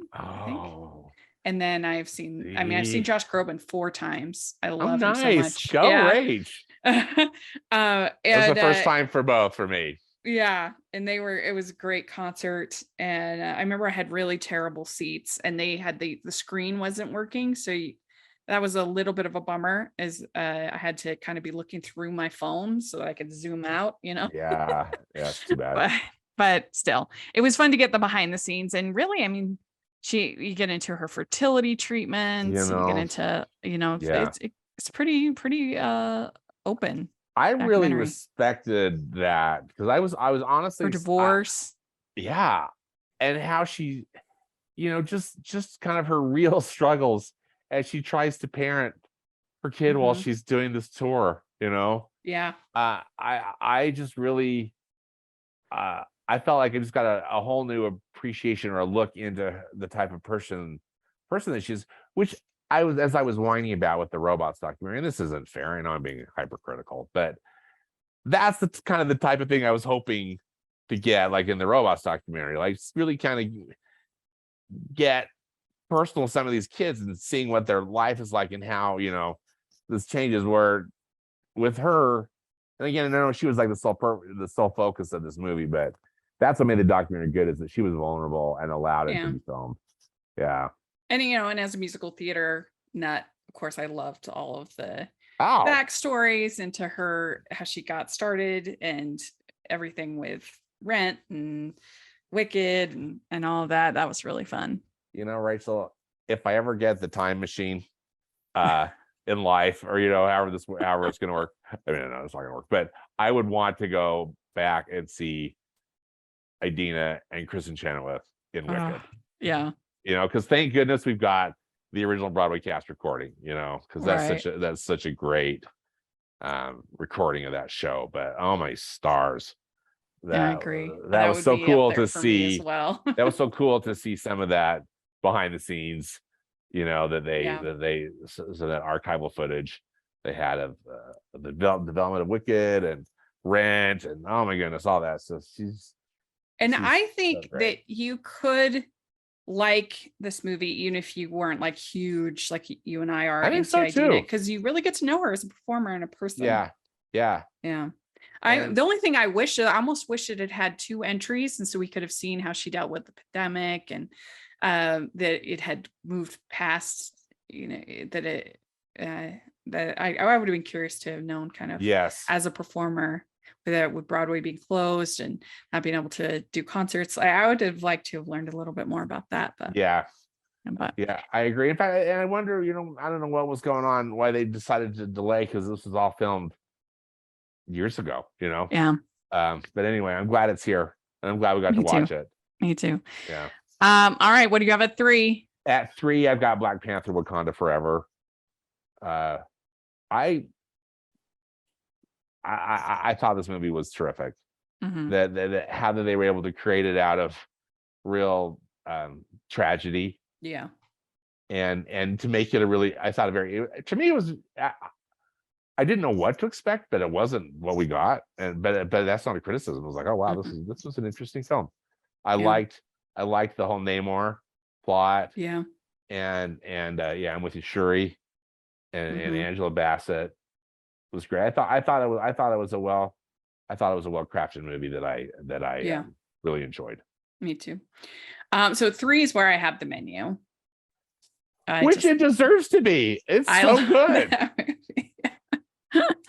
Yeah, I almost had it in my favorites of my best of 2022, and it's just so hard because you like different things for different reasons, but it's certainly one of the most memorable.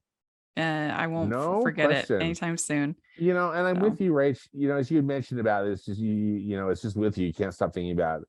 The 2 films, even though I just saw the one last night, but I really can't stop thinking about both The Menu and The Banshees of Inisherin. Yeah, those are 2 really interesting films that are staying with me. You know, see that. Yeah.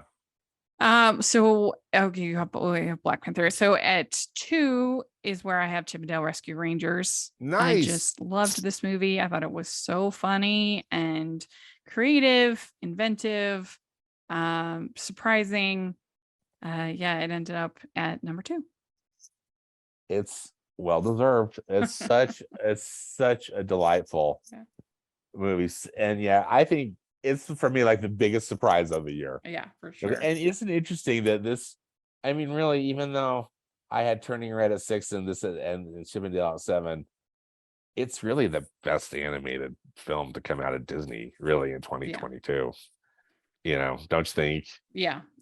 Even though it's a hybrid film, it's still, it's really good. So what do you have at 2? 2, I've got Thor: Love and Thunder. Oh, okay. Which I'm surprised that I have it as high as I did. I think, you know, I mean, sorry, I guess I'll get a little personal. My nephew, who's he's an adult. He married this lovely woman who died of cancer. She's this is kind of the same thing that Jane, that they wrote for Jane Foster, that she got diagnosed with stage 4 colon cancer and didn't really know she was sick, and then was gone just a few months later. And so the film, in a way, was kind of a catharsis for me, because I didn't necessarily feel like,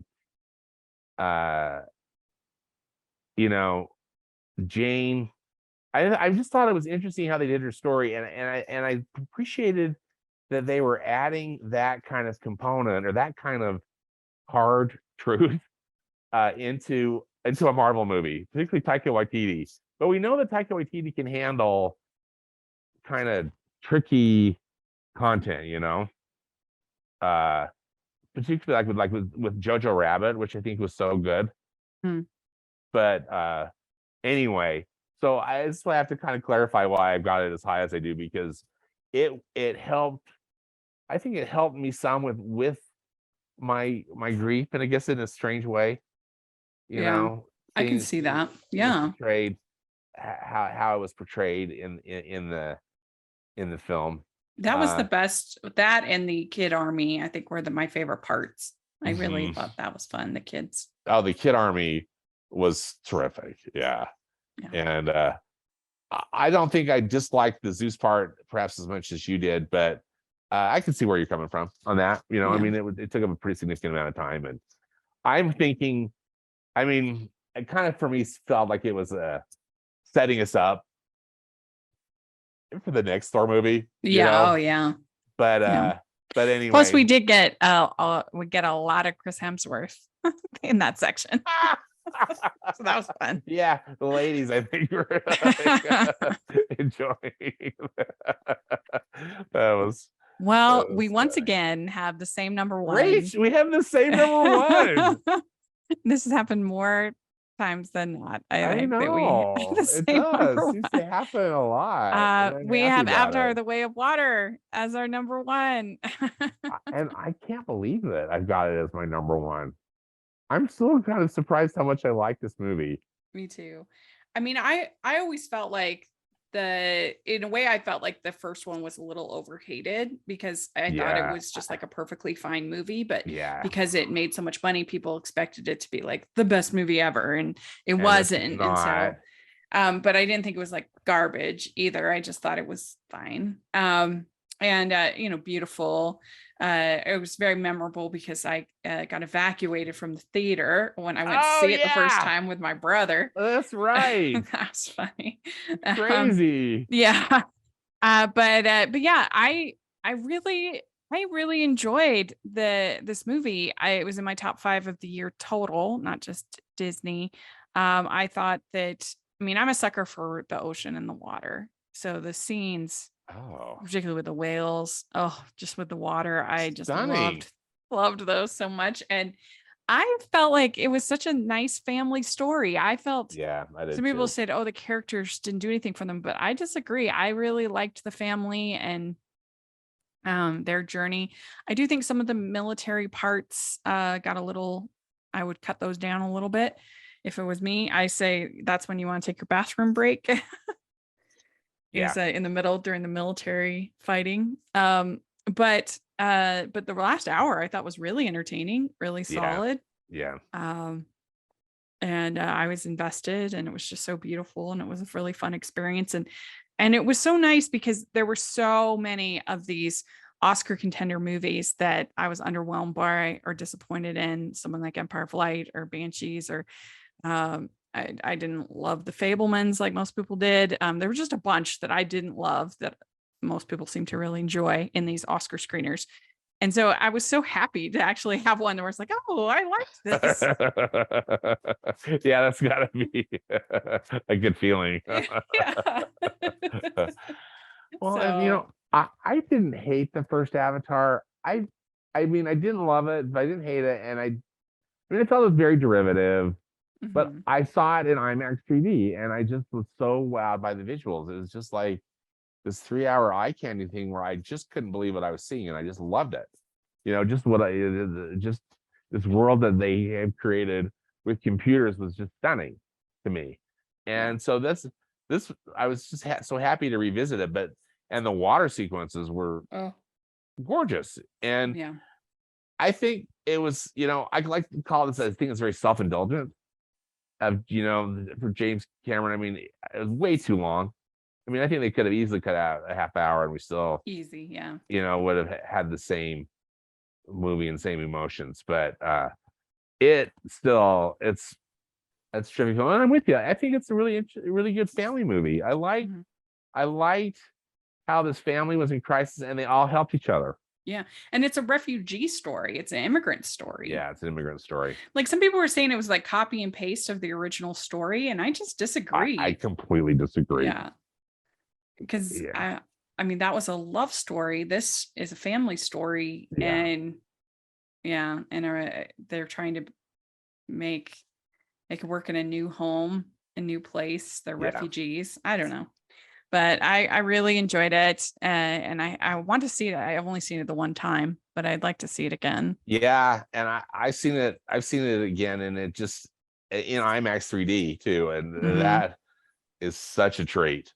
And if you can't see it in IMAX, because I don't know how long it's going to be running in IMAX 3D if it ends, this week or next week, but I think it's just seeing it in 3D probably in any theater would also be good. I'm kind of want to see it again in non 3D just to see what my experience is going to be, but it's also 3 hours. I know. That's the thing. Not that I'm being a hater. It's just like, see something else. But anyway. So there we go. We did it. Hey, Disney 2022. I am ever hopeful, Rachel, that Disney 2023 is going to be an improvement. I guess time got a new CEO. Let's make it better. Yeah, please, can we have better films? People complain. Go ahead. I'm sorry I interrupted you. No, I agree. I hope that it's just better across the board. Yeah. I agree.